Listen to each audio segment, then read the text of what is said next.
Imam Deen Mohammed.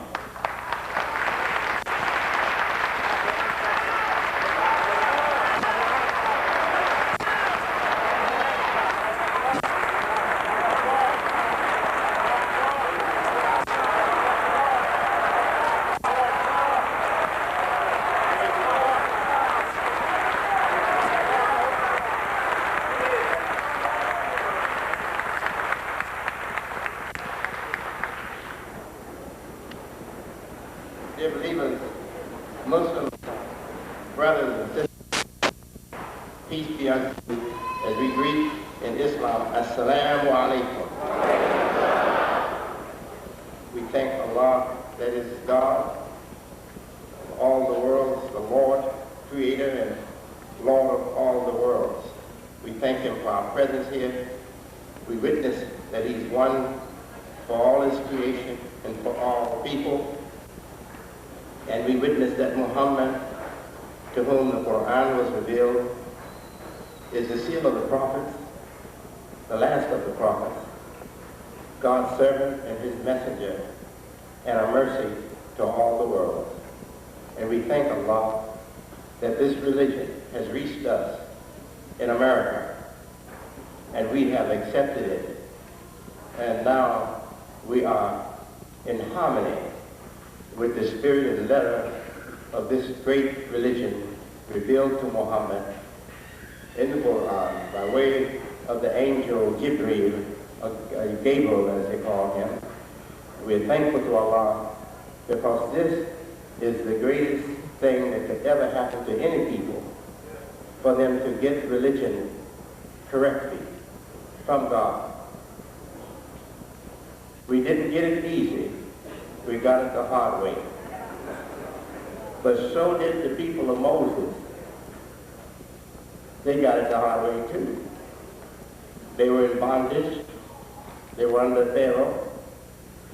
And Moses, as a child or baby, peace be upon him, was sent up the river or down the river.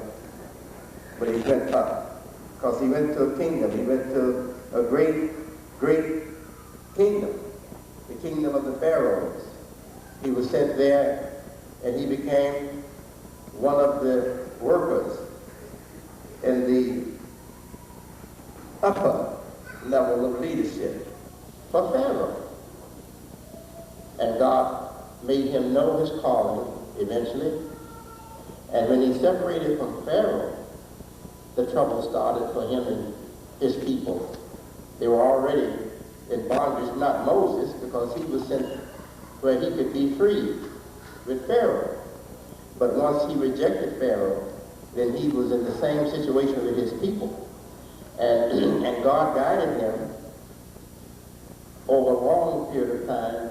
He was guided, and finally his people were delivered. They were free from bondage, and they were free to have their own life and their own establishment, their own culture, their own life, their own establishments. And I don't think God intended less for us. Not all of us, but God has blessed a few of us with a religion, Islam, that is our heritage. And I hope you understand this, some of you do. Islam is our heritage, our natural heritage. It is not only our heritage by history. History says that many of us were Muslims when we were brought over here as slaves. I have pictures from the newspapers that my father saved showing slaves with the turban on, Moroccan-style turban on, being sold on the auction block once they were brought here to these shores. So we know there's much proof that many of us were Muslims. So if we have an African heritage that we want to not lose, isn't it much more important to not lose our Islamic heritage? So this is not just a religion for us or conversion for us. This is the opportunity for many who had their heritage taken away by force to live in the life that they were in before, to return to the life that they were in before. That's according to history, according to the teachings of the Qur'an, God, and according to the teachings of Muhammad, his servant and messenger. Every human being is born a Muslim. Now, by that definition in Islam for Muslims, you should say Islam is my nature, Islam is my natural rights, Islam is my inheritance. Does that make sense? I think it'll make sense to Einstein, to Dr. Du Bois, and to a fool, half insane, locked up in an institution. Now, if that makes sense to you, you ain't with what is right. Praise be to Allah. Yes. Now, I want to have just a comment or two before giving you my presentation for this time, for this occasion. This community is making me so happy. I'm sorry.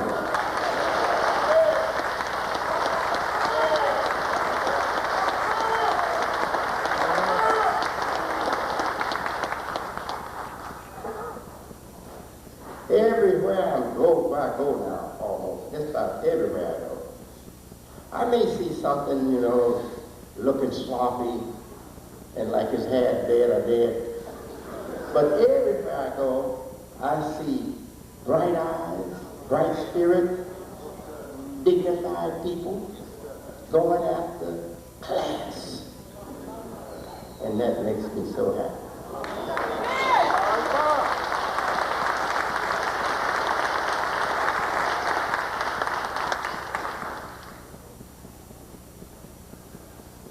I don't know if you all know me, and it's hard to know me,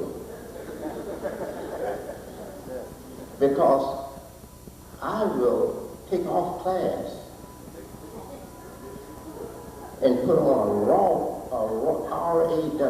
a raw man's dress to get where I think we have to go. I'll do that. And I'll be just as happy in the raw as I would be all dressed up in class, as long as I know we're making progress going where we have to go. That's me. You all know me, many of you know me as a religious man. That's wonderful. I want to be known, firstly, as a religious man. But religious man in Islam is not always religious man in other religions, especially Christianity. And Christianity, African American or black people style. A religious man in Islam is a man like Muhammad, the model for all Muslims and all mankind, really, according to our scriptures. And Muhammad was a businessman before he was the prophet of God. Muhammad was a rounded man. Muhammad, the prophet, prayers and peace be upon him, he was seen sweeping floors, helping his wife clean up the house. He was seen shopping for his own food in the market.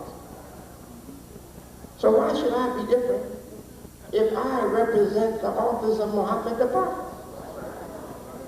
If I represent his office, and every man that claims to follow the Qur'an and his tradition, you are representing, whether you know it or not, the office of the prophet, Prophet Muhammad.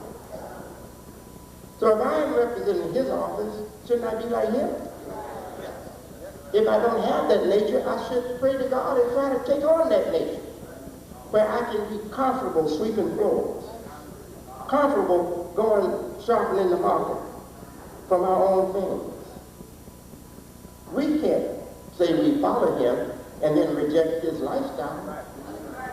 He didn't have the lifestyle of those who love pomp and glitter of the world. That was not him. He was far from that.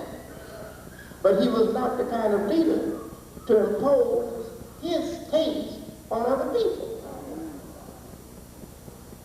And then God came understand that Muhammad began with few powerful people as his companions. God blessed him to have a few powerful people as his companions before he became a prophet.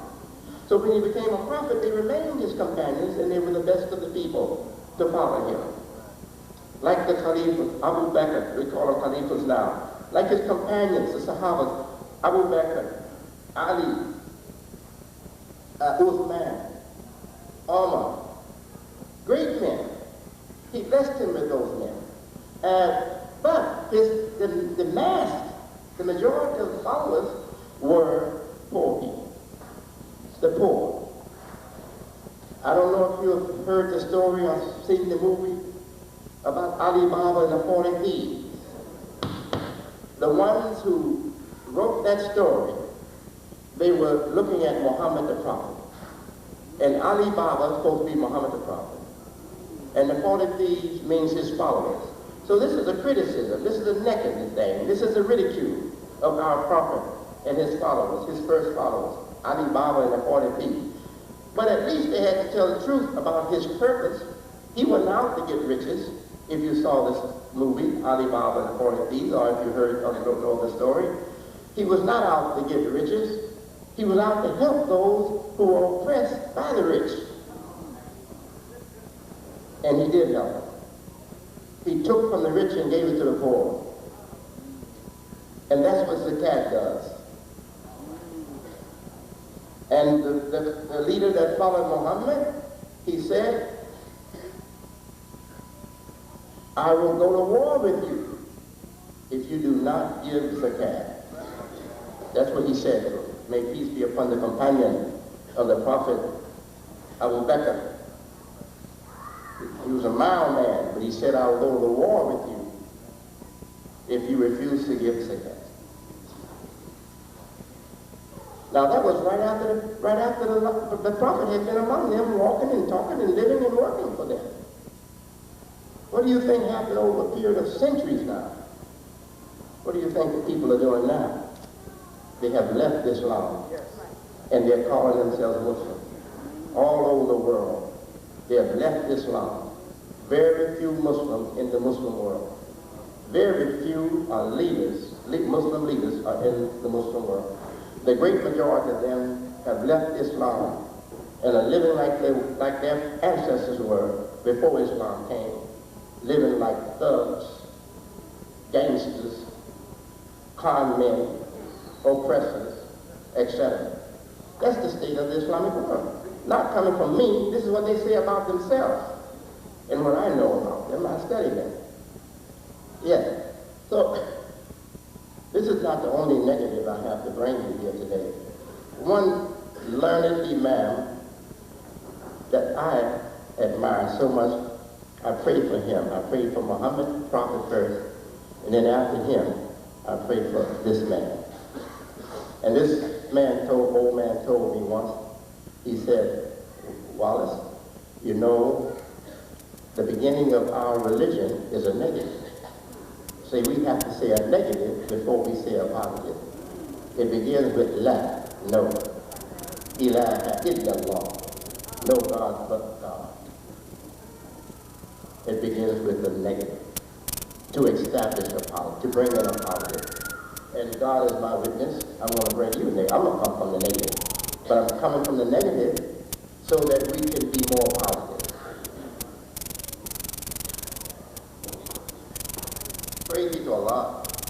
Now, let me congratulate you who hosted this, for the Imam who hosted this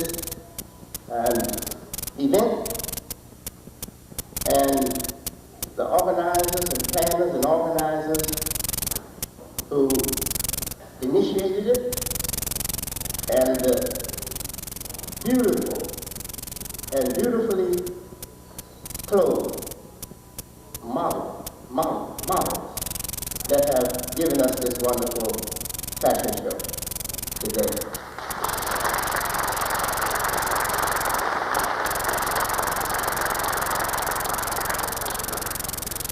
I don't know how they look without these garments, but in these garments they look pretty enough for me to follow home.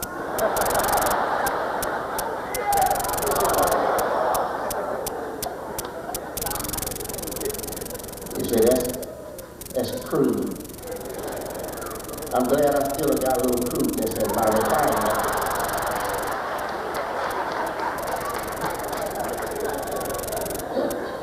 If I don't have any crudeness in my refinement, I won't be a complete human being.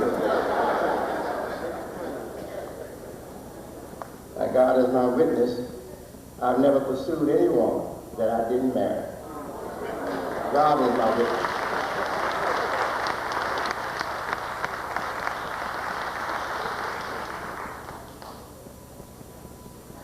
And I'm afraid of marriage, so desire is here, sisters, but I won't be following you home.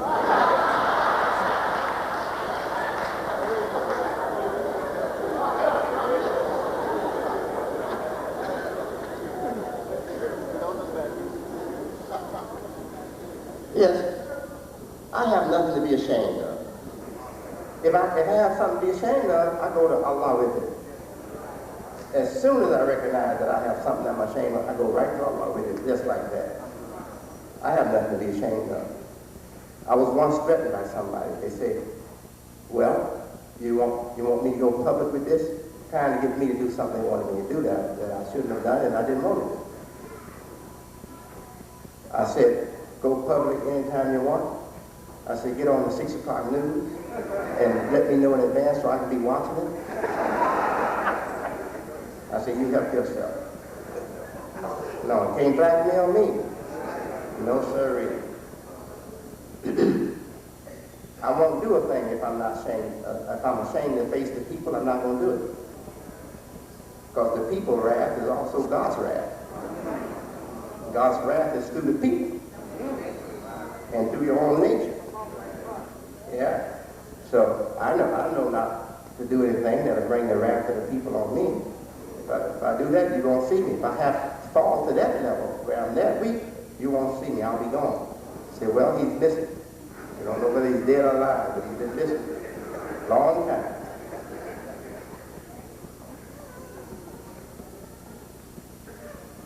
Yes. So I want you to first know a little something about me. But I think I should tell you a little something about my father first, that many of you don't know. The first restaurant that the community had, the Nation of Islam had, the Honorable Elijah Muhammad opened it, and he managed it, and he made it successful. My father, and your leader you admire so much and love so much, the Honorable Elijah Muhammad.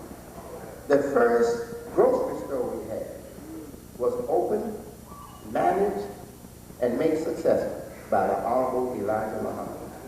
The first butcher we had was the Honorable Elijah Muhammad. And he told us, he said, I went to the market, and I told them, I said, if you will show me how to make the meat cuts, I got a following, and we will do big business with you. He said, the owner said, no problem. So he put the Honorable Elijah Muhammad on an apron, and then he showed Honorable Elijah Muhammad the cuts of the meat, the cow, and showed Honorable Elijah Muhammad on the chop all the meats, and then demonstrated to Honorable Elijah Muhammad how to make those cuts. And he gave Honorable Elijah Muhammad the chop that he was teaching him from.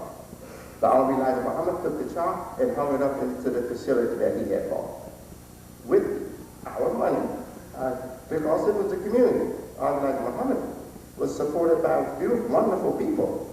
He didn't have an outside job. He didn't have to, because he didn't have to have any work outside or try to get money from somebody, Arabs or somebody. He didn't have to do that because the pioneers loved him so much, they would give him everything they had and even suffer if they had to. But they wouldn't suffer. They suffered only the loss of money and the loss of the convenience to have certain things. But they didn't suffer. They were so happy doing that. Happy doing that. That's the kind of followers he was blessed with. And a man that would lead the people the way he led the people deserved those followers.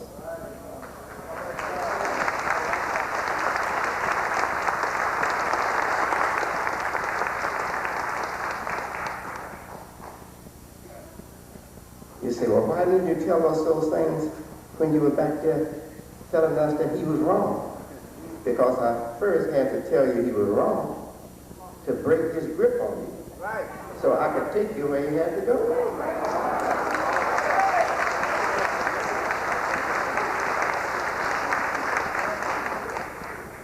It wasn't my pleasure to tell you anything bad about the Honorable Elijah Muhammad. That was never my pleasure.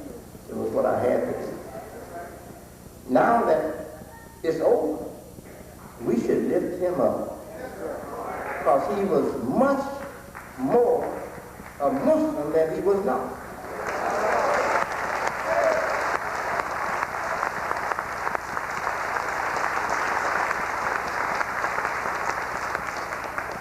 He was a believer, and a courageous believer. If he had had the knowledge that God blessed me to have, there would have been no need for me. You hear me? That man could have done it. So I miss him now. I wish he was with me. So I said, oh, Elijah Muhammad, you can whip ass, and I don't like doing it.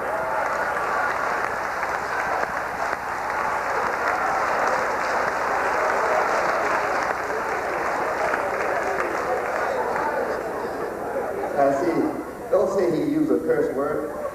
I will use, but I'll tell you the picture I had in mind when I said ass. A dumb, stubborn donkey that bark on you when you need him most.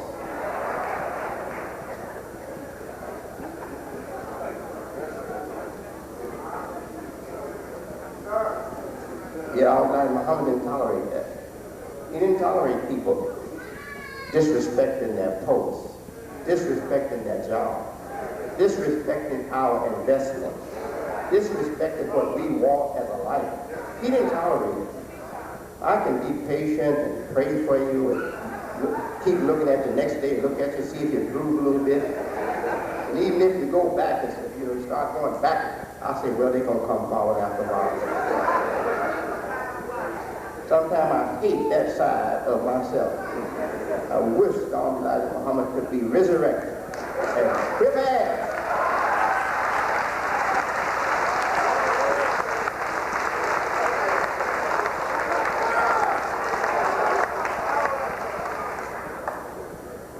He was a strong man. Nothing could deter him. Nothing could turn him around. The world threats of putting him in jail. The FBI. Nothing could turn that man around. Suffering, imprisonment, suffering the lack of the goods of this world because his followers were extremely poor in the beginning, 30s and 40s, and the 50s too. Change only came in the middle half, the last half of 55 and on up. Big change came. Yeah, but nothing could change him. Big shots coming from across the water to question him on what he's teaching. They sit there, they say, brother, you just don't understand. Nothing could turn that man around. Now, if he hadn't been that kind of man, we wouldn't be here today. I wouldn't be here. You wouldn't be here. Yes. So, now that we are over the troubled waters and we're on the land where we can see what God wants us to do with our lives, I want you to know my Father. When the 60s came and he was getting old, he said, we have to make a material show so our people will come to us. So he went after material things. And to get the material things, he knew he had to have men who wanted the material things. So the leadership changed from humble, spiritual, God-fearing, God-loving people. That's what we were in the 40s, in the 30s, in the 40s, in most of the 50s. To those who want the fancy things of the world. He pretended to be pleased with them because he needed to use them to get his material work done. I came from out of prison myself after doing about 14 months in Sandstone, Minnesota. For what? Same thing he got 5 years straight for. And he did it. 5 years, including the jail time he did. He actually was locked up for 5 years. So I came out, and when I saw this new group of leaders, this is negative, I told you, so I'm not going to bring it. But for the sake of having more positive in this community. Not for the sake of negative, no. I looked at them, I said, wow. So these people are different. This is not the same nation of Islam. They had big shining rings on their fingers, long leather coats, long fur coats. Not just the ministers, but also the wives. Well, I can't tell you everything. I was successful only because God accepted me for my goodness and my intent. And also being a son. Not just a son, but I have to say, the favorite or the favored son of the Almighty.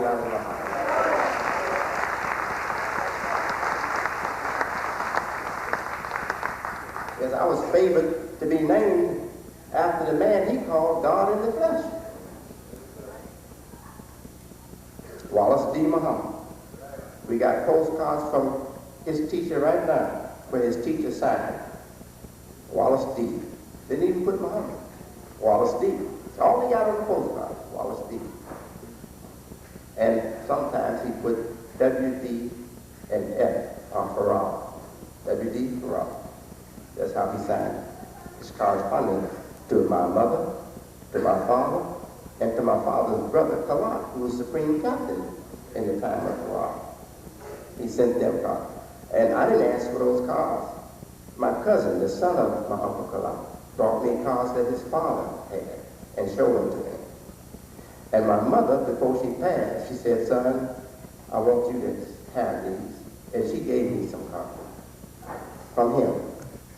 And one of the cards, I'll tell you exactly what it said. It said, sister, the new child has come. The new delivery, something like that, has come. I can't remember exactly what it was. A new child, a new baby, a new delivery. It wasn't baby. But he said, has come. I know that. And he said, you promised to name him, you promised to give him my name. He says, take good care of him. That's what he said. This is the teacher of my father, writing this on a card to my mother. And that was not the only card he sent, asking about me and telling her how to take care of it. Now, my father was in prison. My mother took me to see him maybe 2 or 3 times. I know 2 times. He was in prison in Marlin, Michigan. Marlin Federal Correction Institution. Prison. Federal jail. Federal prison. And one time, she came to me, she said, Wallace, your father sent something from the Quran and he wants me to read it to you. And she read it to me. And he said that he wants me to give it to you, as she gave it to me, the paper that it was on. And it was Luqman's advice to his son. And look, the words from Luqman, the chapter Luqman, advising his son. I won't give it all to you to save time. I'm just going to give you the part that was for me, that he gave to me. If anyone strives with you to get you to believe of me, this is God speaking, that for which you have no knowledge base, don't obey them. But your parents, keep good company with them in the world. Isn't that beautiful? strong against shirk or false worship, but putting the mother up high.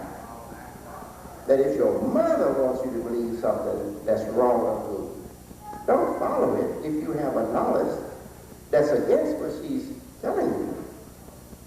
But still keep good company with her and the word. Oh, I could love that God, I'm telling you. If I could love that God as a human being, I would be kissing him eternally. Feet and all. I'd be kissing him eternally. I wouldn't have no time to do anything but kiss him eternally. That's what my love is for God. A God like that. Yes. So I was given that as a child, and I'm a small child. I was younger than my son here. This is the youngest of our children. He's sitting here now, Mohammed. He looks small for his age. He's 10 years old. He'll be 11 July 6th, pretty soon. And I'm going to have a nice birthday present for you, Mohammed. Don't worry. He'll be 11 pretty soon. Praise you, God. And so I was younger than he is, maybe about 5 years or so. But I recall that very vividly, as though it just happened yesterday. I recall my mother giving me that. Now that came from my father. His teacher said those things about me to my mother to take care of me. How could a child not love a man that was a stranger, came from another country, but came and talked to my father and won my father's heart, won my mother's heart, taught my mother how to cook himself. You know, my mother was taught by Mr. Farron himself how to cook the foods that we used to eat, and that many of us still eat. Brown rice and all that, bean soup and all that. He taught my mother himself. He was in the kitchen. He's the one that taught my mother. So how can a son not love that person that did that? And a father who's locked up and sent a son by the hand of his mother, words like I shared with you. Do not follow your parents. That's how it goes in Luke. It says, if your parents strive with you to have you associate with me, that which you have no knowledge base, don't follow them, but keep good company with them in the world. That means for the rest of their life, as long as they're living, you're supposed to keep good company with them. That's a wonderful God. Now, my father said that to me. Don't you know I have to be thankful to him? Don't you know that that endeared me to him more than anything else that he had done? Because actually, I didn't have a father in my house until I was 13 years old. No father in my house, except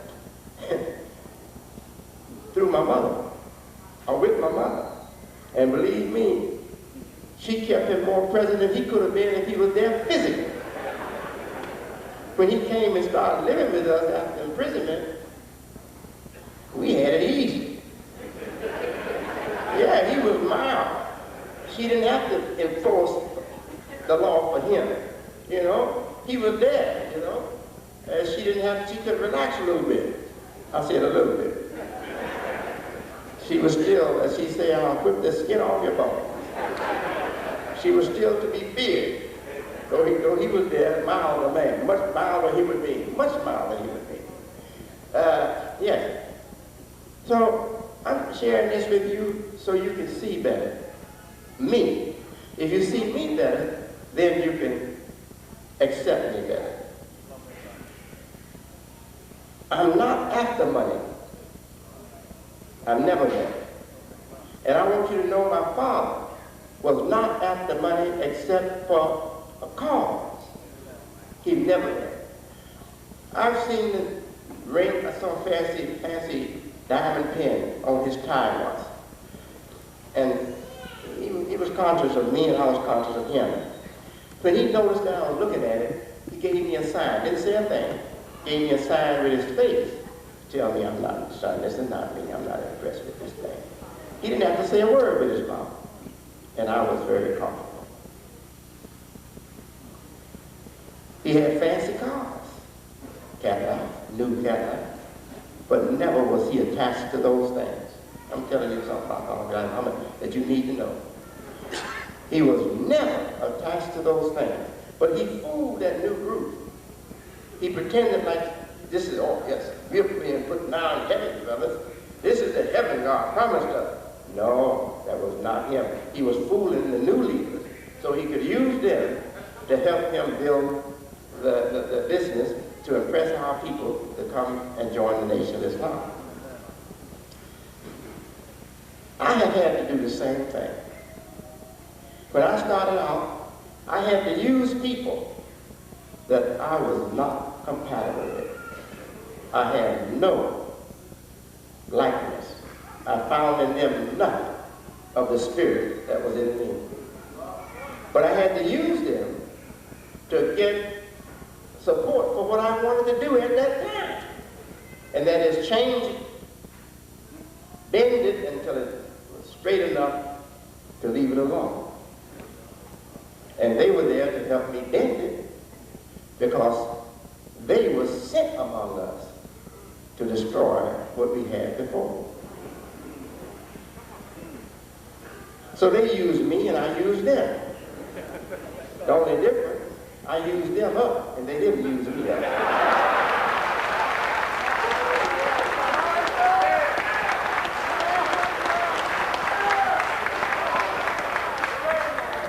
And most of them, when they saw that I got all out of them that I needed or wanted, they respected me so much. A big one, maybe the biggest one among them, in the leadership. He said to me, he said, Minister, Supreme Minister, they called me back then. He said, Supreme Minister, I don't want to hurt you. I know what you want to do. I see what you're doing.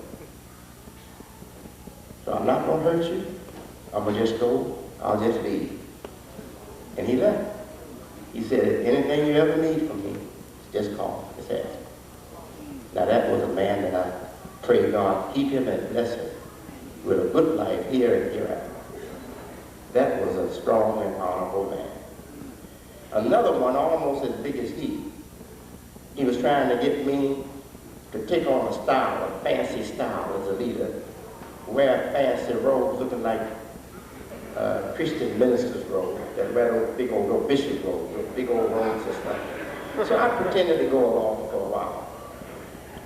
Well, when I got a chance to actually have him tailor that robe for me, I had to let him know, no, I can't do that. And he was trying at the same time, giving me all kind of high books on the high science and Christian and religion and the mysteries of religion and stuff, because he had taken such courses like that in college.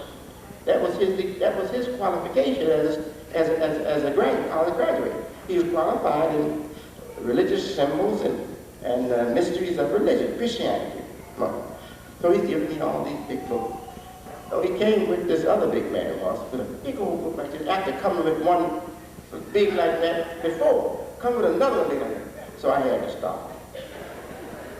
I say, those are not the books. I see just a little portion of the Quran. It's more than you have in all those books. That's what I told them. I didn't get any more of that stuff from them. They stopped. They respected me. So anyway, this one told me, now out of the clear blue sky, we in the secretary's office, we just working. He just out of the clear blue sky looked at me, and I could see the dislike in his eyes. He said, go on and go blind, man. Not a word said between him and that day on anything like that, all their business. He looks me in my eyes and said, go on and go blind, man. He left and never came back. I didn't say a word to him. What was I to say to him? He's telling me to go on and go blind. I wouldn't say anything to him. It's finished with him. I can't help you, but I don't want you to help me. So he left and never came back. I prayed for him too, that God will give him good, and maybe one day he will come this way. Yes, I do. Because his rejection of me was not personal. He was an agent with a job to do. And certainly my rejection of him was not personal. I'm an agent too, with a job to do.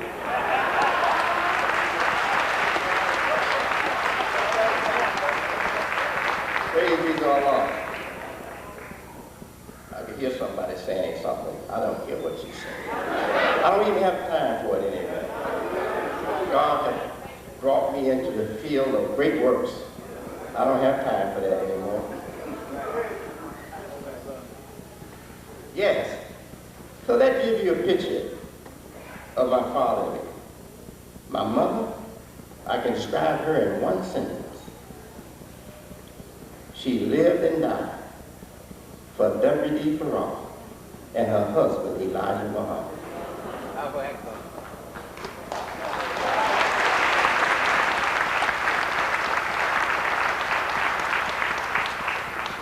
Praise be to Allah.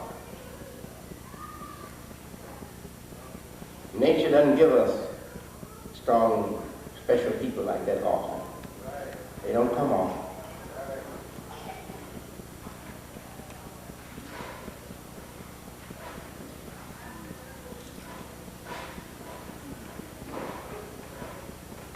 So I'm going to end this first part of my talk to you, or presentation to you today, with this. I'm happier now as your leader than I've ever been.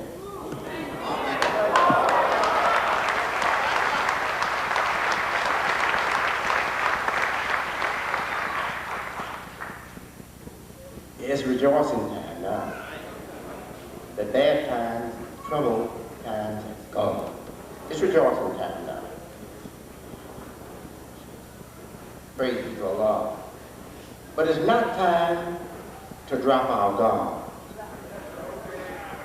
Rejoicing time is a time when you, if you're wise, the time when you should be most alert. Because while you're rejoicing, Shaitan will come in and do his thing.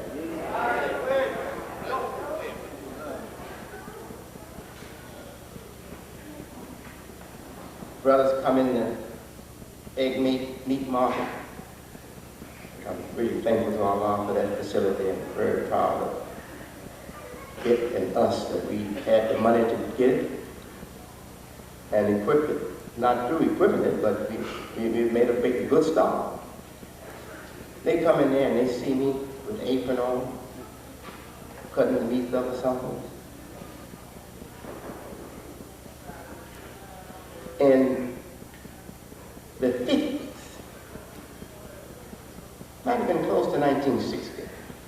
Whatever time Minister Farrakhan joined the Nation of Islam, that's where it was. He came on a Savior's Day to Chicago, as all of you did, who were out of Chicago. We were there. And he came to the restaurant. At the time, I was the manager of the restaurant. But how did I get to be the manager of that restaurant?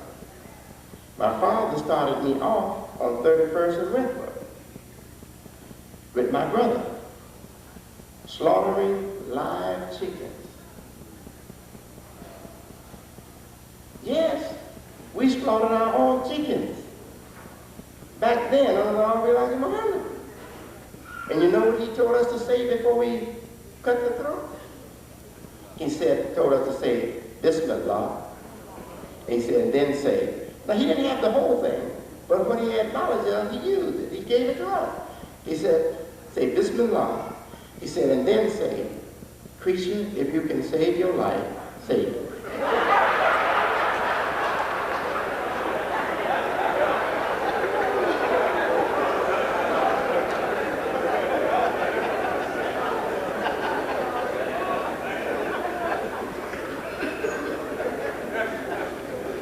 My brother Elijah, who was Assistant Supreme Captain, he was the one, Elijah and me, slaughtering the chicken, gutting them, pardon me, scalding them, cleaning the feathers off, and then gutting them and cutting them up.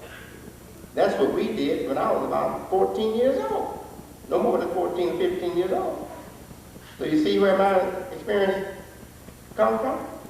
Way back there under the Army line of fire. A man who knew nothing about running a store, a restaurant, knew nothing about cutting meats. He was no butcher. But he had the courage to go and get the knowledge and do it. And let me tell you, the first cuts he put in the case, I saw them as a teenager. They look as beautiful as any cuts I ever seen in any grocery store. The Elijah Muhammad cuts that he made. So what is that doing for me? God working through my father to affect me, to get me to be the person I should be for the job that's coming. So how did it affect me? If I got to do something, I'm going to do it. And I don't care what I have to do to get it done. Short of displeasing God, I'm going to do it. God knows that He's given me a spirit. If I wouldn't freeze to death, I could tumble through 300 miles of snow, 20 feet high, with a teaspoon, if I had to. That's me. I'm not exaggerating. If I didn't die, I could keep at it until I get to that 300-mile place where I'll be out of that high snow and ice. I could do that. And I got some people who close around me. They will say, yeah, he'll do it. He'll live or he'll die trying to tunnel through the icy snow. That comes from my father and my mother. Both of them were tenacious people, of a tenacious will. Tenacious means holding together and refusing to come loose. Tenacious. Tenacious will and spirit. My mother and my father. Now why is all that? Why God had it that I have mama and daddy and I've come out like them in their determination to succeed? For you. They didn't do that for our family.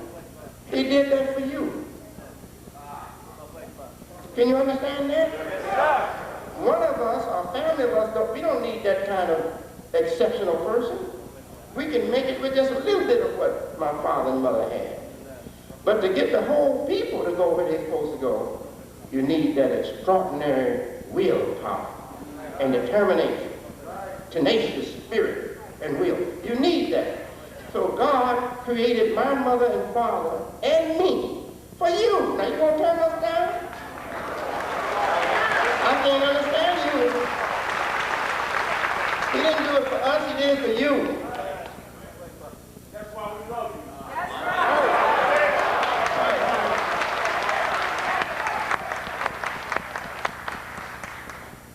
And he didn't get you just for us. He got you for the rest of the world.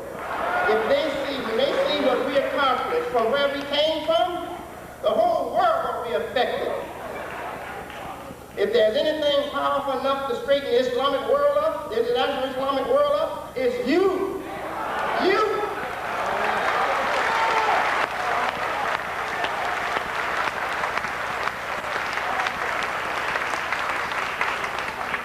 And if we affect the Islamic world, the international world of Islam, in a way to make them straighten up and fly right, oh, the time of Muhammad is going to come back to this earth. And thank God we don't have to shed blood. The world is much more civilized and humane than it was way back there. It'll be easy. Easy. And God will do it with us or without us. But I know he has chosen us. He didn't choose Elijah Muhammad, he chose us. And he didn't choose Wallace, he chose us.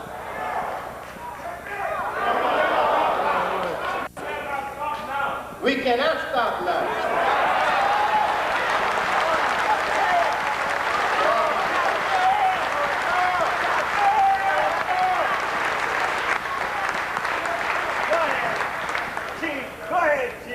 Praise be to Allah.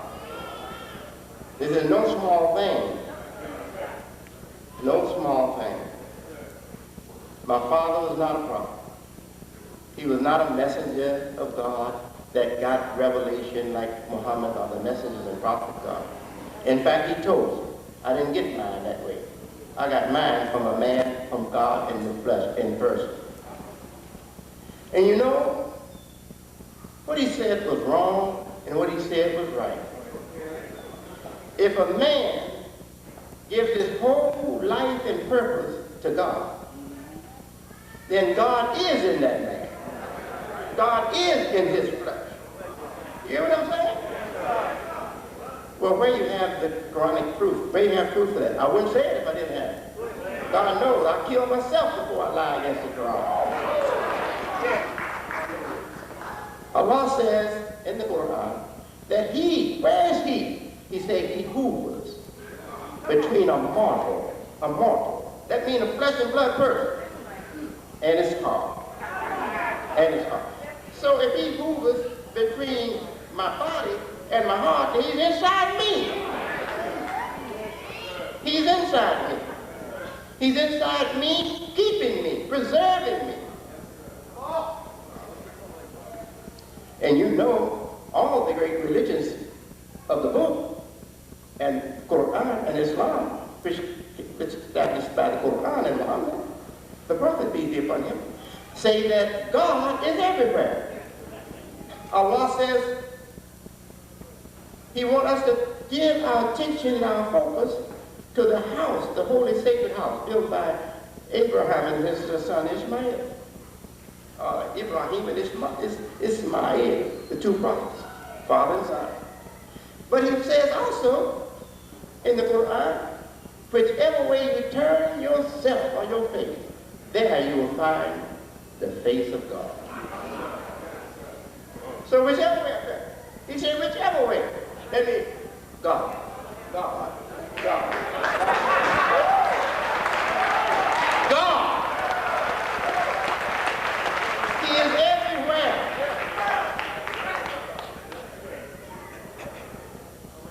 He's more present than space. Because space changes. God does not. Space is weakened, depending on what's there. God does not. So actually, he's more present than space is God. And I know, I tell my son, I want my son to know, get the best. I don't want him to get the second or weak dose or message of Islam. I want him to get the best. He could tell you, I didn't have to tell you that. Muhammad could have told you that. He could have told you. You answer the God inside you and say yes. There's God in the sky, yes. When we say Allah Akbar, we're saying Allah is bigger. He's bigger than the universe. He's bigger than all that you can see. And yet, as the Old Testament says, isn't it wonderful? You who's too big for the heavens of heavens to hold, dwell right here in this small place. Isn't that wonderful? Praise be to Allah. This is necessary. It wasn't, I wouldn't do it.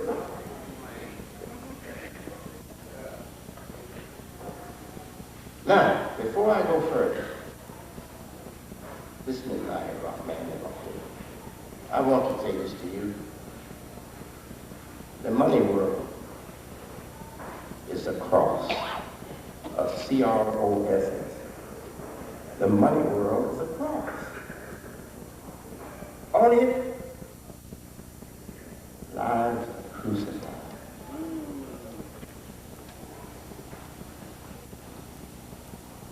We don't have our hopes in money. Money is only a means to an end. We want our families to become. We want our children to come to have a better condition in this world than we have. And we want to finance this religious community.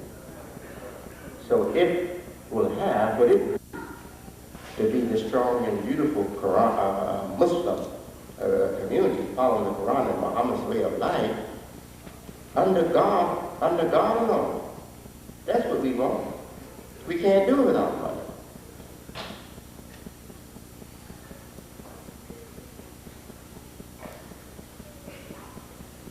Believers want a religious community that they can feel good about. And just like the poorest one of us like to dress up nicely, we want to dress our community up nicely. We don't want our schools in a condition that shame us, not to mention how it shames the Quran and Muhammad's way. We don't want our masjids, our centers, shaming us.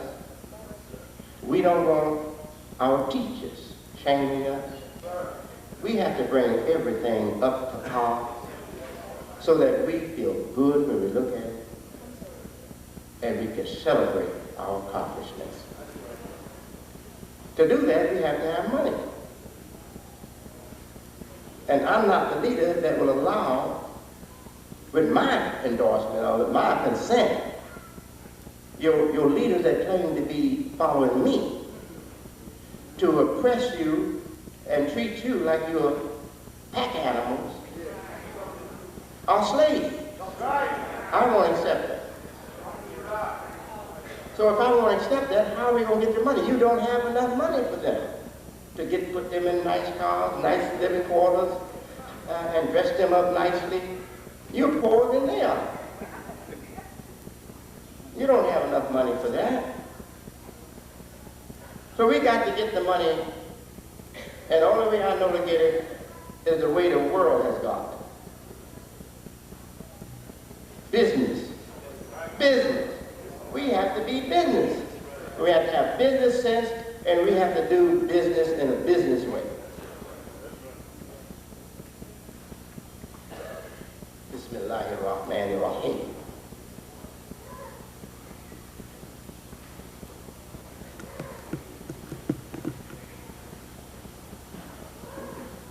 We cannot lose if we hold on to Allah. Christianity says, Judaism says, Christianity says, Islam says, God will never break off from you. You have to break off from Him. He will never break off from you. And then God revealed in the Quran, says, hold, cut your arm, grip it, and hold on to the cable, the rope that God sent down to you from heaven. A firm hold that will never break. A firm handhold for you that will never break.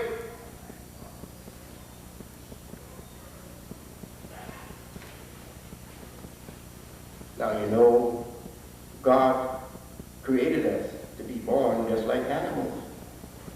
Animals of the womb that are tied to the mother by the, we used to say navel cord, umbilical cord, or navel cord. In this first awakening that we have as human beings, we are tied to Mother Nature. That's a sign of how we're tied to Mother Nature, the way God tied us to our mother while we were in her. We're tied to Mother Nature the way we are tied to our mothers that give birth to us. And we can't have life except from her body while we are in her body. Likewise, those who are still under the grip of nature and have not awakened to God's plan for human beings, they are tied to the navel cord of Mother Nature. And they cannot get any life except from the material world and its nature. God has to reveal it to them. And like the new baby, have to be separated and then take in the breath outside of this mother, we have to be separated from this dependency on natural life in the natural world, to latch on to God, to take on, to grab a new cord. The new cord is not flesh and blood. The new cord is spirit. The Spirit of God that comes down from high and connects us to Him so we can feed on the vine and open up our minds and souls and hearts to a new reality and follow the best of His service. Isn't it wonderful?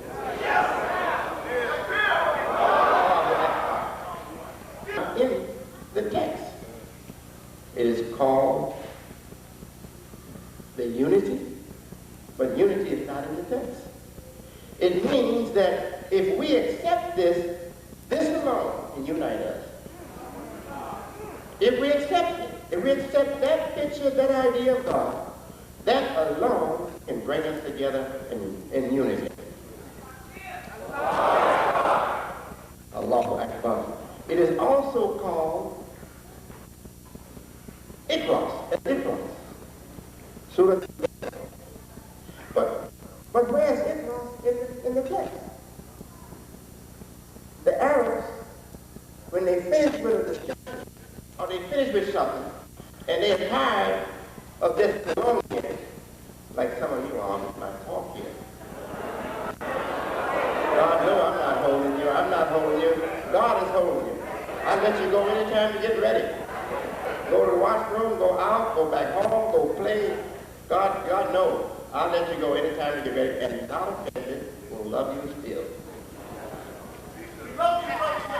Praise be to Allah. But Allah is holding you and holding me. I can't rush it up if you can't rush it.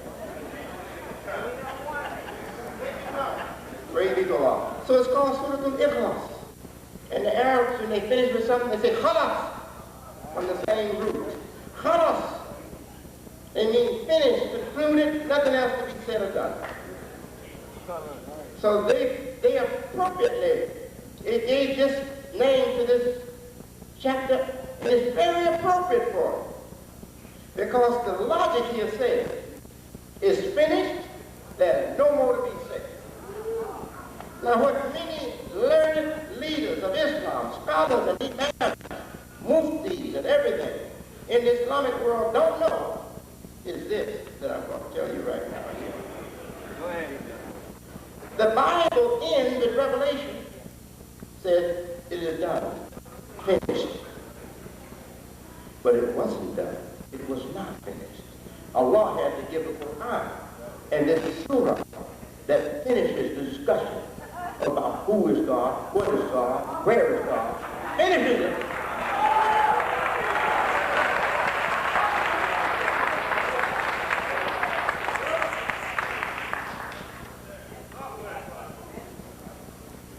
Praise be to Allah. Now God also says, أليس له الخلق والأمر. This is another trouble spot for theologians, for wise people in religion. Now God, you acknowledge that God made all this, the skies, the earth, all the natural things, and the human beings that He created to also be creators. You hear what I said? The human beings He created to also be creators. Well, where do you get that from, Brother Imam? And He, Allah, Ahsanul Khaliqin. He is the best of creators. So that's telling us that Allah made other creators. He's just the best of the creators.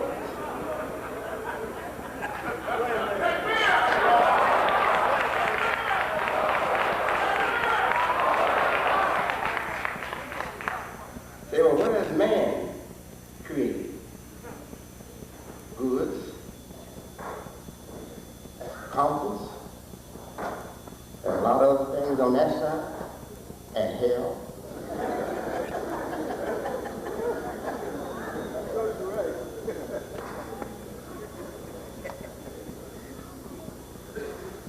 I'm going to address this to you, brothers. I'd like to call you my co-workers, imams in this community. You imams and leaders.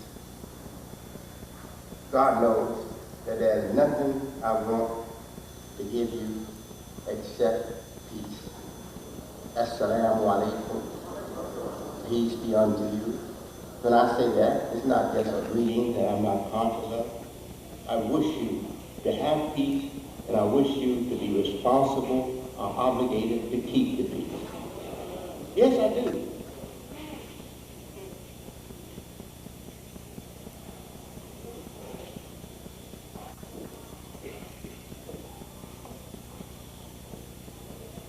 There is another chapter in Quran.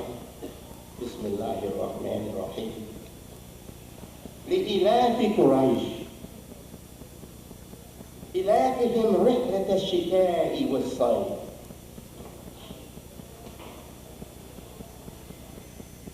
For the protection of the Quraysh, the tribe that Muhammad the Prophet was born, that was his tribe. Its protection is assured over winter and summer. The two extremes, winter and summer.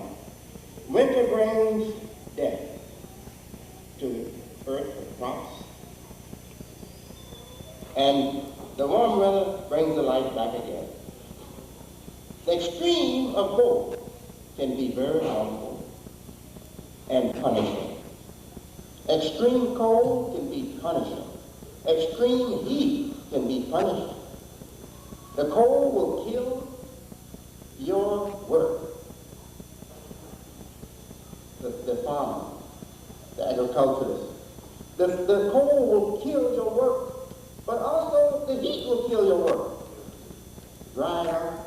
And grass is the most tender and vulnerable to these changes. When the heat comes, the grass will die sometime within a day and a night. You go out and look at your grass, it's turning yellow. Too much heat, dried it out, it starts to die. And they call us the grassroots, don't they? And they put us in the heat. They want us to be in the high heat all the time to make sure that we have no production. No production. In the heat of lust. Lust for women, for sex. Lust for money. Lust for just playtime.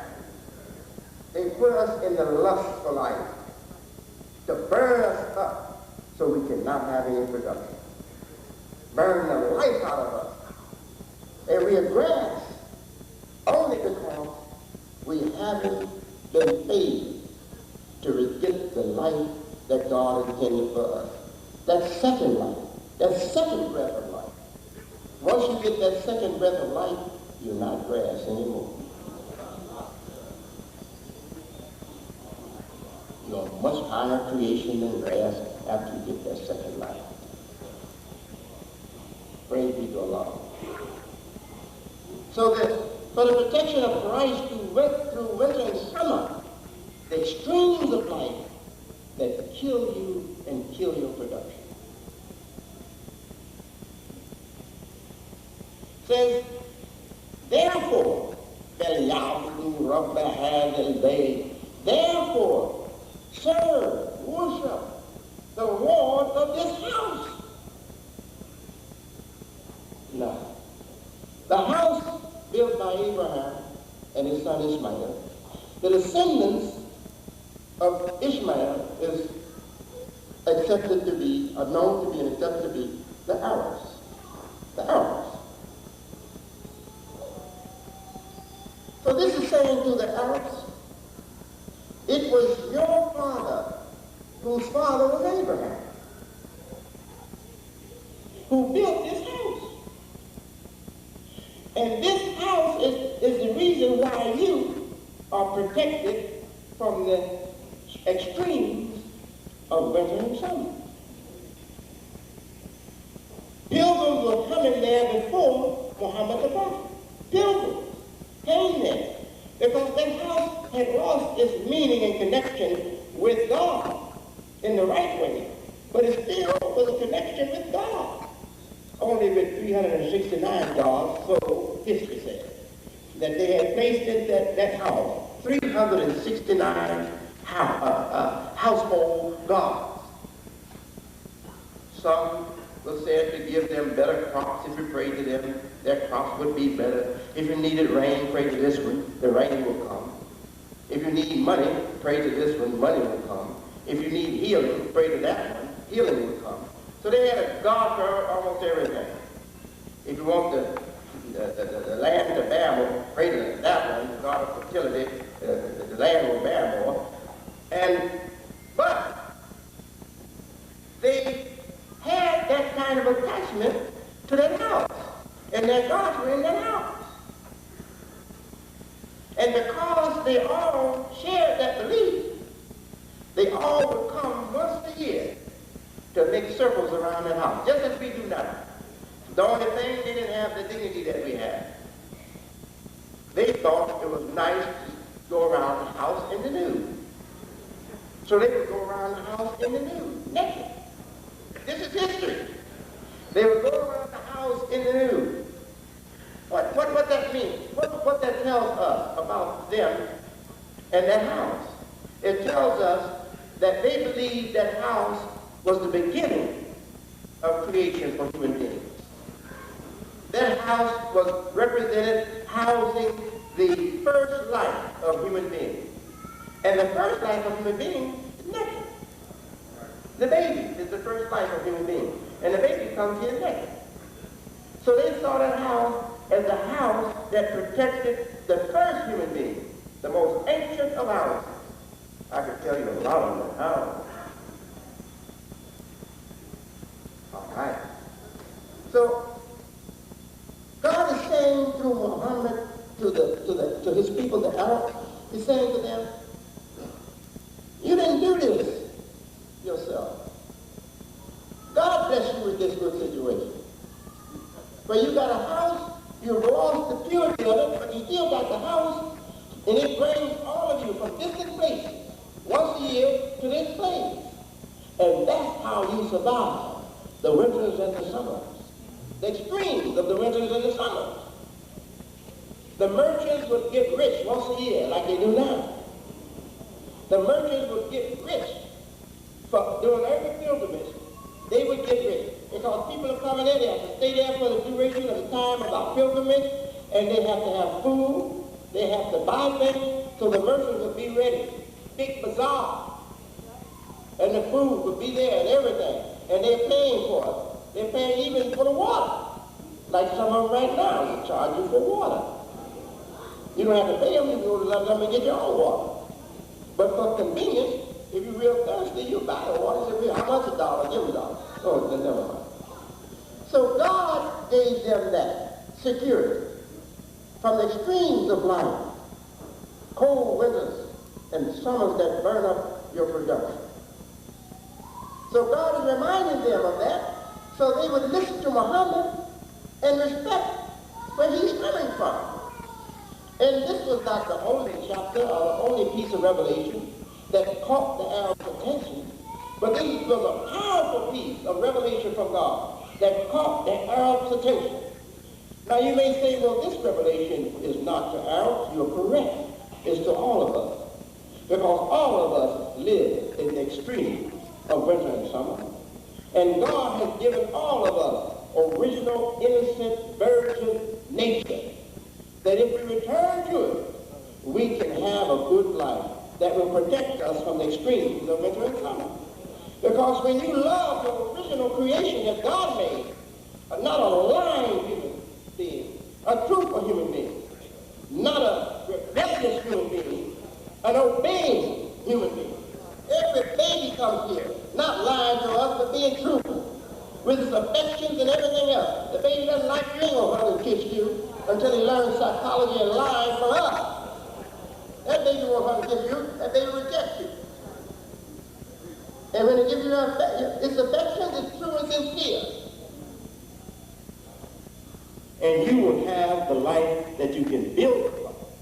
Build and build and build. And you can break off from there. Because if you stay in that life, human beings all over the world can connect up with you.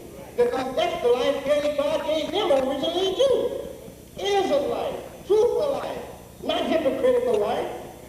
So if you stay in that life, eventually the whole world can connect up.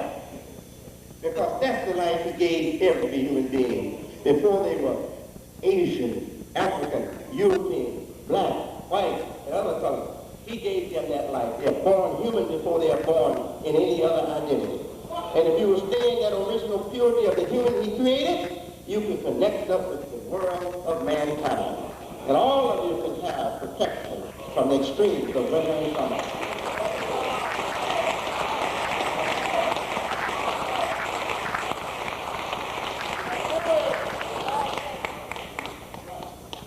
We can't stop now.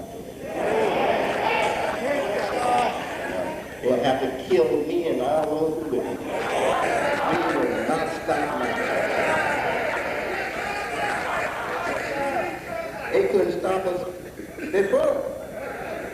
Now you done got the second breath of life, you're wasting your life.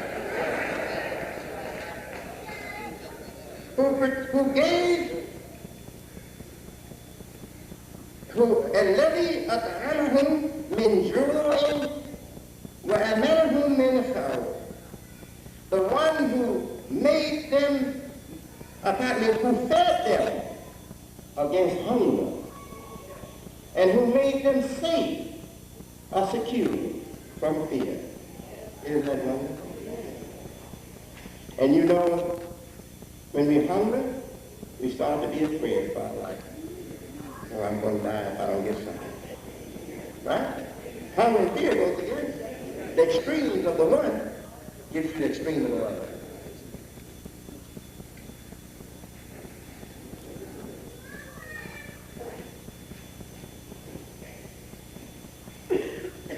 Replying to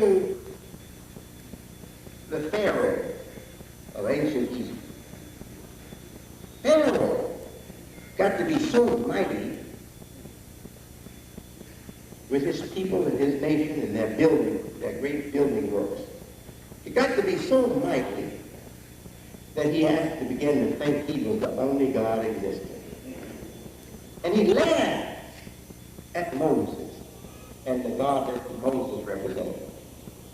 He said, oh, told his builders, build a ladder, scaffold. And let us go up in the sky and see till we find that God that Moses is talking about. Just making fun, you know. Well, Moses responded to him in a certain way.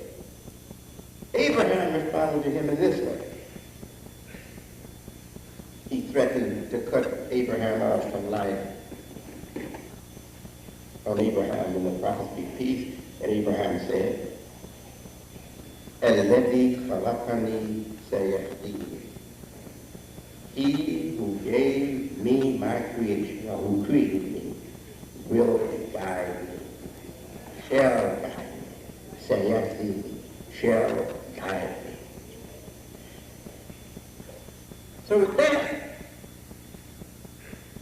he appealed to the intelligence that should be rational intelligence in the Pharaoh.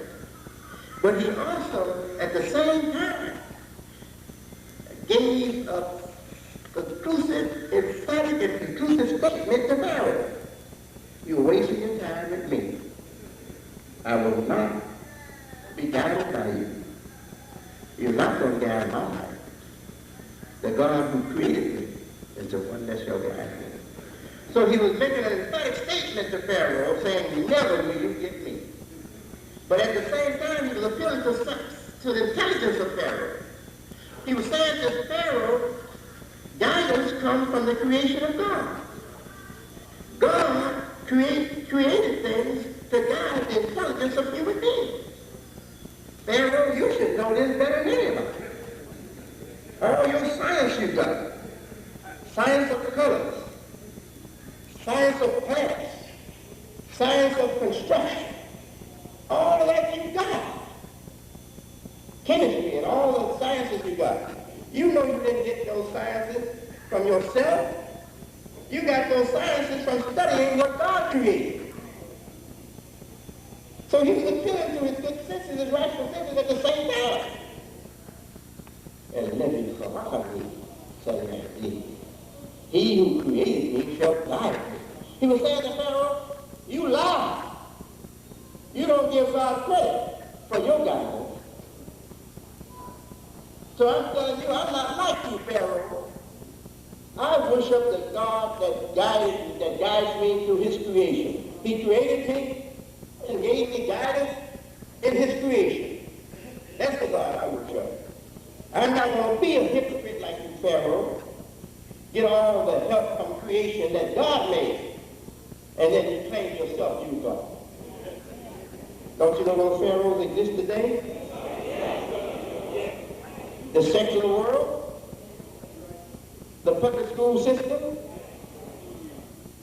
the colleges and universities, they take God out of the picture.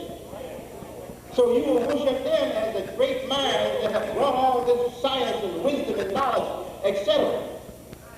When they have done nothing but study God's creation over a period of hundreds and thousands of years, and piled it, compiled it, and piled it up, where they now have storehouses of nothing but science and knowledge. But how did it come to them? They went to what God made and studied it. Right? What science do they have about human beings? The science of skin? That's my skin. You studied it and found out how my skin exists and keeps itself. Yo, that's all you did. You got that knowledge out of studying the human skin. Science of bone, science of the eye. You don't have anything except you went to what God did and got it. You have to go to what God did and got it. What do you have that you didn't go to what God did for? Nothing. Absolutely nothing. Now that's a fact. And Islam comes, the Quran comes, and Muhammad comes to make that perfectly clear. So it says, أَلَيْسَ لَهُ الْخَلْقُ وَالْأَمْرُ. Is it not for him both the creation and the command over it? Man wants the command over it, to have power over other men. He wants the command over it, so he can become the boss over other men. So the question is put to the man. Is it not for God, both creation and the command over it? Are you the creator of these things? Did you lock these sciences up in matter? Did you create nature to have this kind of discipline to educate you? No, you didn't. God, the creator, did it. As well as your own self. He created you too. And gave you design. And gave you laws over your matter. And gave you systems that can be studied because they follow a logic. They follow a definite order and a definite logic. God made that to be put into your head. Now, why don't you acknowledge him to the masses of people? Why don't you acknowledge him to the public? It's a great shirk. It's a great sin on the modern world that it let these schools operate and don't introduce them to God first.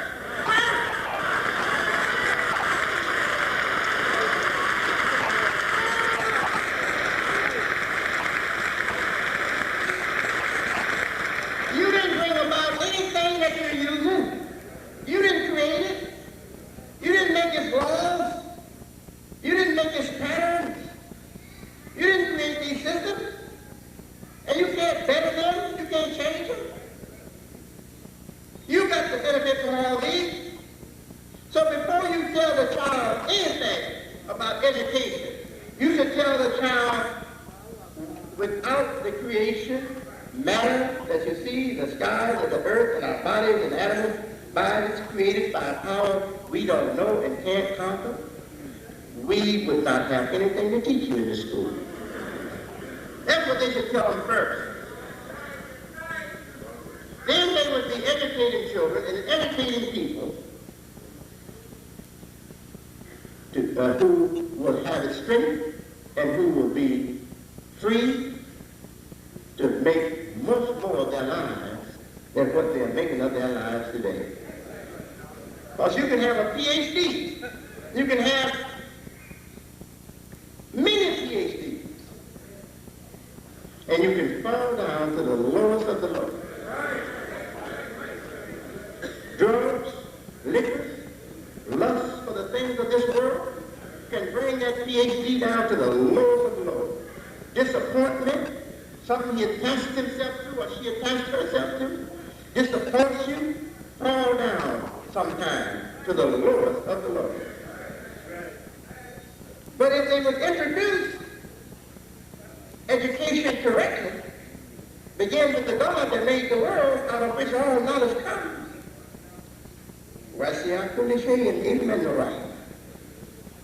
He has extended everything and encompassed everything, connects everything, pardon me. He extended everything, expands everything, and connects everything upon knowledge and mercy. Upon knowledge and mercy.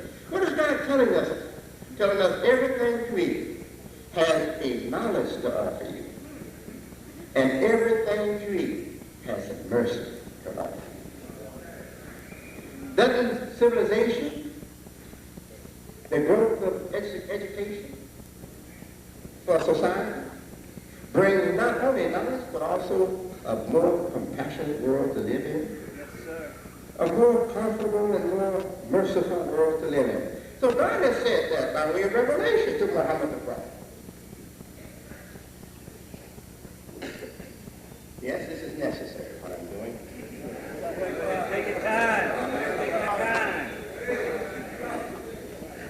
Yes. So that statement from the prophet Abraham, Father Abraham, peace be upon him, to Pharaoh, the one that was oppressing the people, and claiming to be himself the only God. It connects man with creation, so that man can be connected to his God. The first words given to Muhammad was not Bismillah. The first words given to Muhammad was Iqra, read. Bismi, with the name, and Nabi, who? Khalaq, created. Created. Muhammad was lost in the world. He only had the umbilical cord to live on. He was lost in the world. The second breath and the cable from the heaven had not come to him yet. So God was trying to wake him to his mission, but his mind was not conditioned for it. He was not raised in Christianity. He was not raised in Judaism. So he had no knowledge of previous scriptures. He didn't know Revelation, how it comes about anything. They were worshipers, his people were worshipers of idols. And he had such a high refined human nature that he didn't worship idols, but he didn't know how to worship God. Except in his obedience, and he didn't have a connection with that. So God said to him, read. And he said, I can't read. And God said again, the second time to him, read. And he repeated, I can't read. This is in the Bible. This is fulfilling the Bible. It says in the Bible, there'll be a book, and someone will come upon that book. And that person will not be able to read it. Person will not be a reader. So that person will take that book to someone and say, can you read this for me? And the first person, this is the Bible, I'm giving you word for word how it goes in the Bible. The person said, I cannot, I'm sorry, I cannot read letters. He goes on to another person. And the second person said, I can read letters, but it's sealed. I can't break the seals. That's what he's saying. That person was saying it's sealed. I can't break the seals. So God comes now, and what does the Bible say? This condition will be the condition in the end of time. Say there will be darkness covering the whole earth. That was the time that Muhammad was born in the dark darkness covering the whole earth. And it also says in the Bible that there will be a famine. Say, but it won't be a famine of food. It'll be a famine of hearing the word of the Lord. That's what the famine will be. All over the earth. That's the time Muhammad came in. Our prophet. The seal of the prophets, the last. That's the kind of time he came into. So he comes in, and God speaks through him to the world. Telling the world of enlightenment, of the enlightened in Scripture, the world of theologians, the world of the learned in religion. He's telling them that's how it was closed out. Now, listen to my sermon. This is how it's being opened up again. So I came to him. No one can put the light into the world again after darkness has covered the whole world and all this world. But the God who sent the light in the first place. So now I come to Muhammad, and I took him who had not been taught by you all. And I told him to read from myself. And he couldn't read, not even from me, he could read. But when I connected him with creation, he started to read. Praise be to Allah. I know you educated ones, you understand what I'm saying. And you know the beauty and the value of what I'm saying. Whether you accept it or not, you know it. But many of these here, they can't appreciate it like you can, because they don't know the sciences of the material world. And they don't know how to connect those sciences with the God that made the material world, and how to appreciate what God has done through man while he was still in the womb of his mother, not even outside of himself, our flesh.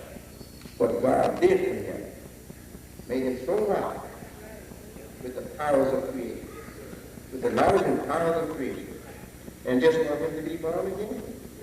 That's all. So he can have even a bigger work, and even a more compassionate work, and even a more scientific and more knowledgeable, if he would just accept the breath of the bigger reality that God has waiting for him, if he would just come out of his mother and be born again.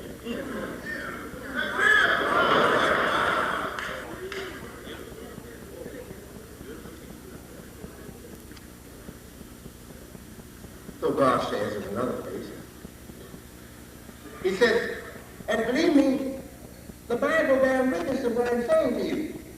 The prophets in the early scriptures of parts of the Bible, writings of the Bible, how did they find God? It's still there in the Old Testament. They looked at, like Abraham did, they observed the natural phenomena. They observed the natural world and its working.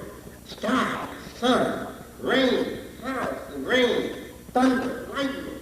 They observed all those things. Rivers and everything, and animals being fed by the land, from the land, and because of the water, the land is revived. They looked at all that, and here's what the prophet said in the Old Testament. He said, I know by your handiworks, mean what you have done. Handiwork, mean your art, your creation that is so beautiful and done so artistically. I know by the works that I'm looking at that there is a God behind all this. That's how they came to know God. The real God. God says in our holy book, who has said to my worshipers, the goods of the world are not for them. God has a question. Who has said to my worshipers, the goods of the world are not for them? Now, God doesn't have to answer that. We can. We know who said to us, the goods of the world are not for us. Maybe you got an Imam where you came from. He said, no, we're going to stick with the sunnah and the prayers and the rituals, and we're not supposed to go after the dunya. That's one of those dumb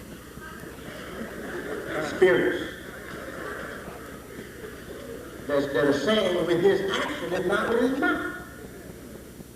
The goods of the world are now to us. So God says, who has said to my worshipers, the goods of the world are not for them? God says, to the contrary. Such is for them in this present world and exclusively for them in the latter. That's what God said. Such is for them in this world and exclusively for them in the latter. What is that saying? God is saying, you enslavers of human beings, you robbers who want to live on the labor of human beings and have it easy and not send them into the fields of the universe to plow the earth, to bring out the sciences, to bring out the products so they can go where I want them to go.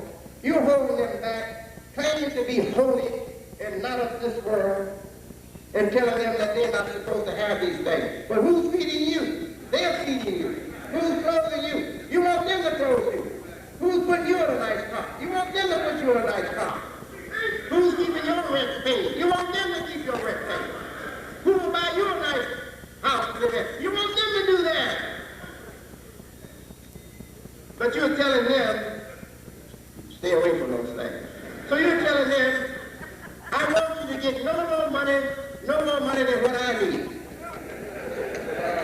Your job you got now is good enough.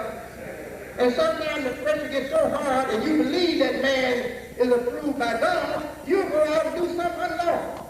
You'll go out and do something to break the law so you can give him some money so he won't be put out the door. We will stop that, buddy.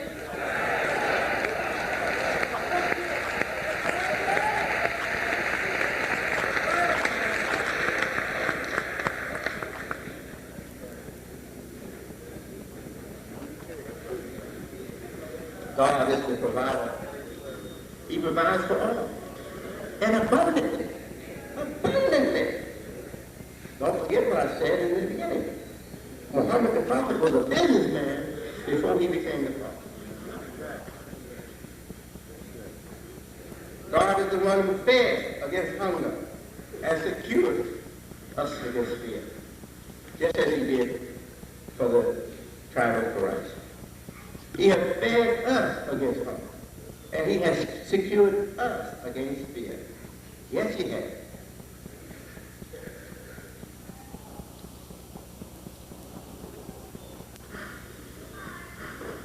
Those who truly believed and followed my Father and his way, you gave your all, but you didn't hunger. There's always someone, we had a brotherhood. There's a sisterhood. There's always someone you could go to and eat. You didn't have to be hungry. And they're wonderful. And the courage that he gave us to go forward with our lives behind him had no room for fear. We feared nothing. We didn't fear the white man anything. Yes, before Muhammad was a prophet, he was a businessman. God guided him to order the business life of the people of the peninsula called Arabia. And that work went out from Arabia into Africa, Egypt, Sudan, and other places, and went the other way toward Europe, Persia, now called Iran, Iraq. All those places were touched by his works, and they ordered their economic life under a prophet, under a man that came to guide people in religion. And God says, and he shall raise up among the brethren of one not like unto Moses. Didn't he mention Moses to take the people out of Egypt into another land so that they could be the leaders and the builders of a new order on this earth? Man like Moses. And aren't we to be like Muhammad? And if we're like Muhammad, that means we're like Moses in that respect.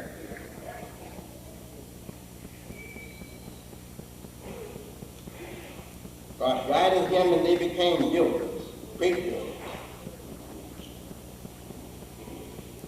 and led them into strong economic system, a strong economic system that would take care of all the people and all the nations that would come into it. It wasn't limited to one people or one land, but the system was made for all people in all lands. Yes, a system regulated by zakat. By zakat.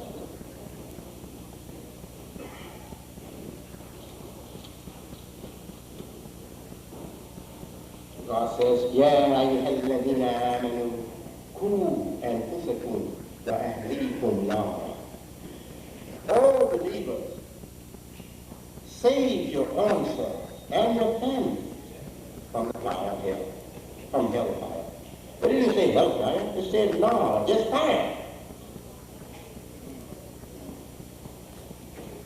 See, a fire that cooks your food and a fire that warms your house is not hellfire, but a fire that deprives you of food and make your house cold is hell. Is hell. In other words, passions that make your life comfortable and good is good fire. And passions that make your life uncomfortable and bad is hell fire. Bad passions that take us to hell. How do you know this, Brother Imam? Where you get the thought to talk like that? It's not put like that in the Quran. نار التي تطلع على الأفئدة. The flames of fire that leap up over your sentiments are the hearts of people. That's what it says. Why is it not the dumb? Know exactly what God is describing. Describing greed in the body. Greed in the body. Lust in the body. That burn out the good sentiments of human beings and throw their life into hell. That's what it's talking about. This ain't no spooky stuff. God is not the God of spookism. God is the God of reality. He made the first reality. And it becomes unreal because of man playing and gambling and using it and abusing it. Then God has to have some man that's not like that to bring it back to its true reality. The world in the beginning wasn't called a bad place. It was called Eden, a garden of paradise. And this is also reinforced by what Muhammad said that God did. He said God told the angel Jibreel. He says, come, I want to show you my creation. And Jibreel came and God showed him his creation. And Jibreel looked at his creation and he said, oh my Lord. See, you didn't know Gabriel, Jibreel, the Holy Ghost. You didn't know he had a Lord, did you? He said, oh my Lord. How can anyone go wrong in such a marvelous creation? Like the Garden of Eden. Or better. Because that was before even the serpent was there. And God, I guess within a twinkling of the eye, showed him the world after Satan had done his thing. And Abraham looked at it and he said, my Lord, how can anyone go straight in such a world? So don't think that this universe is bad. Don't think that the earth that feeds us, God said that from the earth he feeds you. Didn't know what he said? From the sky and the earth he said he feeds you. Well, how can it be bad? If God chose to make the earth to feed me, then upon his back you ride. From the back of the earth, you ride. Then he spread the earth out as a carpet, as a lush carpet. God is not putting down the world. God is raising up the world as a beautiful picture with great values and great use for you. That's what God is doing. So how do we get this kind of thing to put it down? Oh, no. You don't want to get your heart on that. If the man is going to put his heart on making money, then the only reason why he's able to help us, because he didn't put his heart on making money, he guided us to the Quran and the Sunnah. But now he's going back to what his father did. Going to make some money. Going to want to make money for us. I'm not going to help. Now, they don't say that to you. No, let me continue. I'll just continue. It will be sad. I'll just continue.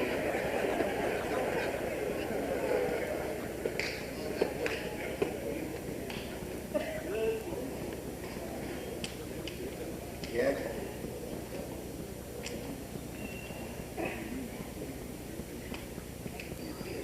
Yes. The flames of passion leaps over the sentiments of the heart and puts us in the hellfire. This has happened to many of our so-called leaders in MAS, in the Muslim American Society. And they're working against us. They ain't working with us, they're working against us.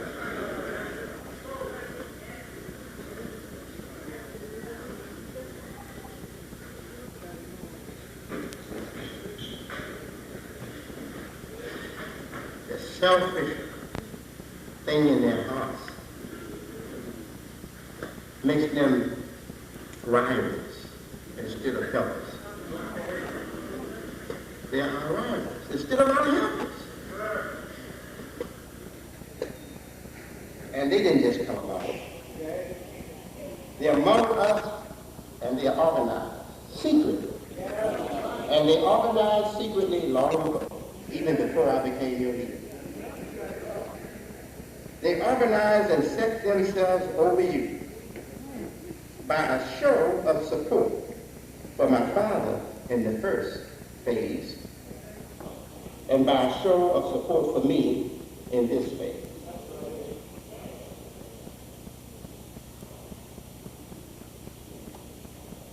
They pretend to be with me and what I follow.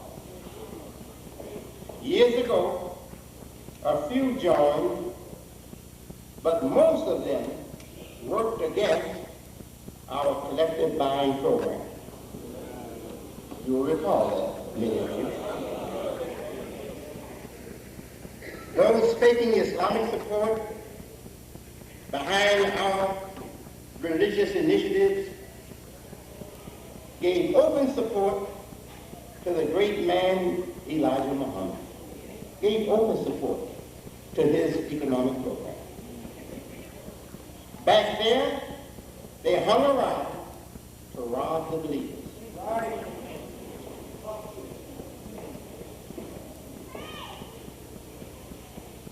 Their being among us here is to rob the believers.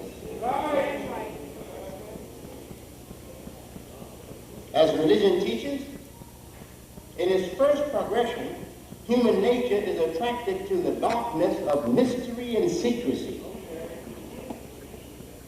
So if you can catch the baby still in the womb of nature, of the natural world, and having been freed from that, to be connected with the divine life and the divine world, you can lead that baby in darkness. In the womb, the life is in darkness. And it is happy there. It is comfortable there. It does no work to merit any credit in the world.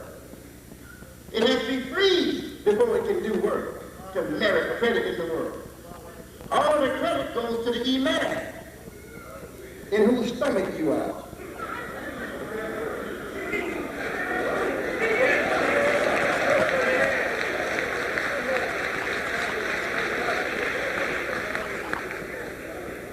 They want us slaves. That's what they want. They want us slaves.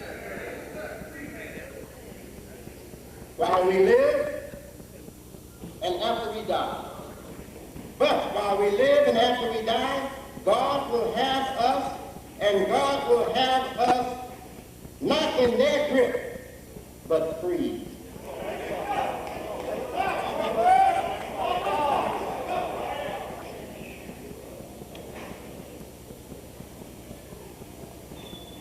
The life and the power is God's right over man.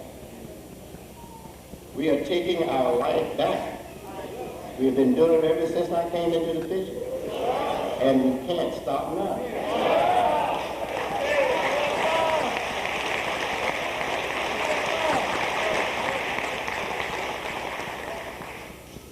We are taking our life to where God will have it.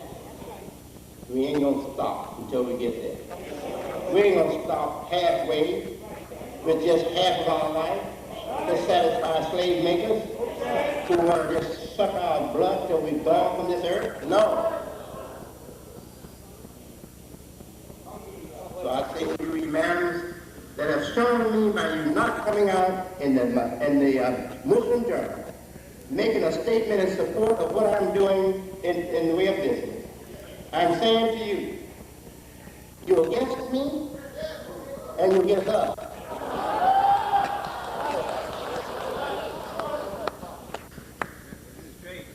And you are hypocrites in the time of my God.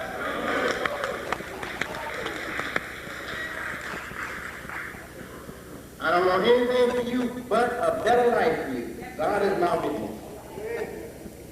I've loved you. I've shared more of my knowledge and understanding with you than I've shared with anybody else. Because of me and the blessing of God in me, you have become the speakers with the verses and with the impressive lectures that you give.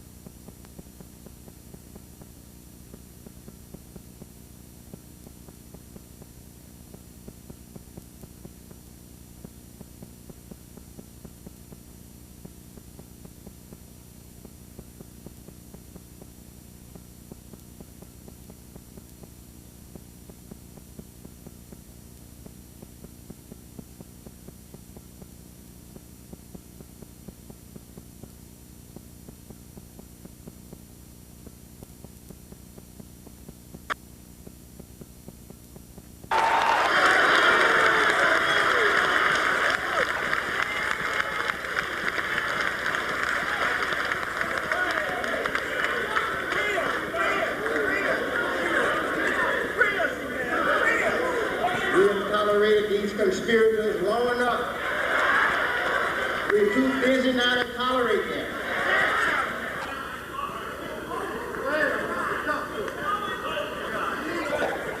So like God empowered Muhammad, our prophet, the universal model for human beings and mercy to all the world. Just like God empowered him to say what he had to say, he has empowered me to say to you almost the same words. Fight us with all you have. We will stay Muslims, Americans, business people, and halal.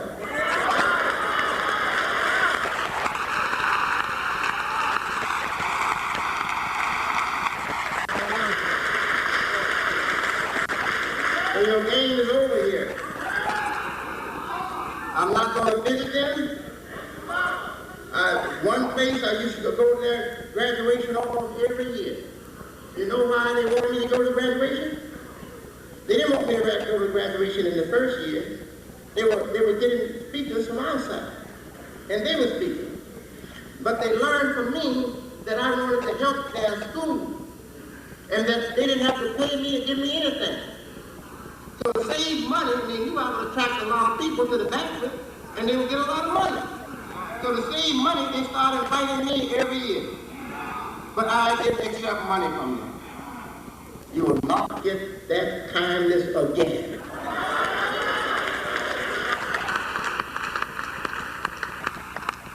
And they know who I'm talking to.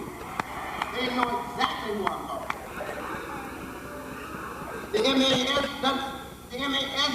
as an organization does not belong to you. I'm talking to those imams that fake support to rob all of us.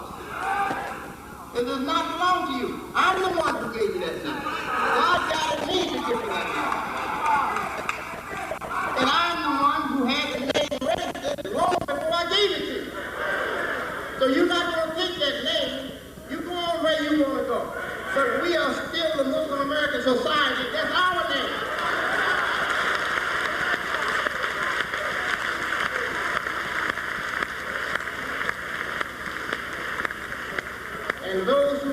standing firmly for what I represent, we are going forward without you.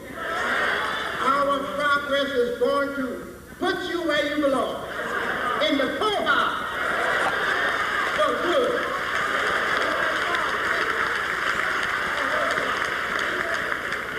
Yes, God bless you with all Deen Mohammed and bless you with freedom through his sons. Yes, you had no freedom before. Bless you with freedom through his sons. That's why you have your own administration in your local places, and you do your own thing in your local places. It's because through his son you were given that freedom. Now you take that freedom and use it against me and what I'm trying to do. You don't deserve anything but trouble. And when I cut you loose, that's just what you're going to get.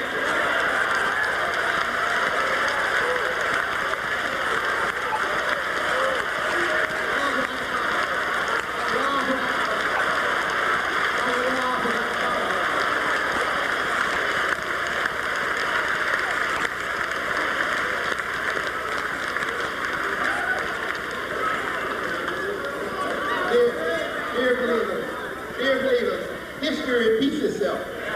History repeats itself. God bless those rebellious, arguing followers of Moses to be led out of bondage into promised land.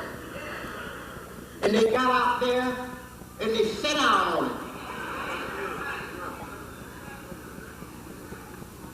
So God said, according to the Bible, this generation can't be used. You have to linger in the wilderness for 40 years until a new generation comes forward. Now you know all of Moses' people was not in that bunch. Moses had followers that were not like that. So let them linger in the wilderness. We go into paradise. We go into the promised land.